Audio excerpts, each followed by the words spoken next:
যার মাইয়া নাই বুঝানো বড় কঠিন হয়ে যাবে। 10টা ছেলে বাবার ক্ষতি করছে, কোনো মেয়ে বাবার ক্ষতি সহসায় করে না। ছেলেরা বাবায় অসুস্থ হয়ে গেলে মনে মনে চায় মরে যা, টাকা নিয়ে আমি আরাম করব। আর মেয়েরা পাগলনির মতো কান্দে, বাবার অসুস্থতাও মেনে নিতে পারে না।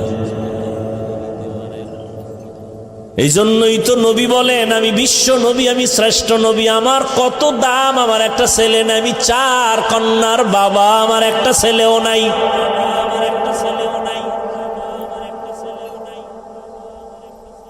মক্কার মুশরিকরা বলছিল মুহাম্মদ মইরা গেলে ওর বংশ রক্ষা করার কেউ নাই, ছেলেও নাই। অথচ দুনিয়াতে বর্তমানে নবীর বংশ রক্ষার জন্য উম্মতের অভাব নাই,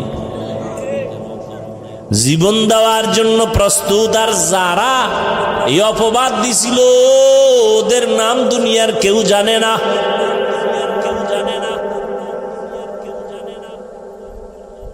এরে আল্লাহর গোলাম, ও পর্দার আড়ালের আম্মা জানেরা, রহমতের নবী এসে কন্যাদের ইজ্জত বাড়ায় দিলেন, নারীদের ইজ্জত বাড়ায় দিলেন। হত্যা চলবে না, সুসংবাদ দিলেন, এ কন্যার বাবারা, একটা কন্যা যদি পাও আল্লাহর ওয়াদা, তুমি একটা জান্নাতের মালিক। তুমি যদি 2 কন্যার বাবা হতে পারো, 2 কন্যা পাইছো না জানো, তুমি 2 জান্নাতের মালিক। কন্যা সন্তান আসছে তো রহমত বেড়ে গেছে। এই মিয়া বিয়া করছে স্বামী আর স্ত্রী 2 জন, খাওয়ানে কষ্ট, ঘুমানে কষ্ট, বিছানা নাই, ঘর নাই, কষ্ট আছে না? যেদিন থেকে আল্লাহ পাক সন্তান দুনিয়াতে পাঠাইছেন ওই দিন থেকে কষ্টের পার্সেন্ট কমে গেছে। কি যারা বাবা আছেন খুব হিসাব করেন তো, সন্তান আসার আগে যেই কষ্টে ছিলেন, আসার পরে কষ্ট কিছু হইলেও কমছে না?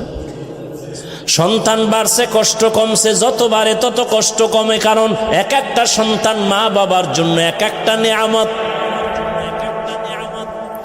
আর কন্যা সন্তান আসলে মা বাবার সংসার আরো ধন্য হয়, আরো দামি হয়।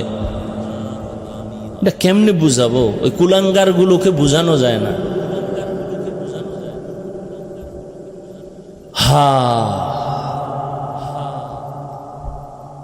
রহমতের নবী কন্যাদের সম্মান সবার ঊর্ধ্বে দিলেন, নারীদের সম্মান বাড়ায় দিলেন। কেন? নারীরা সমস্ত নবীদের মায়ের মতো মা।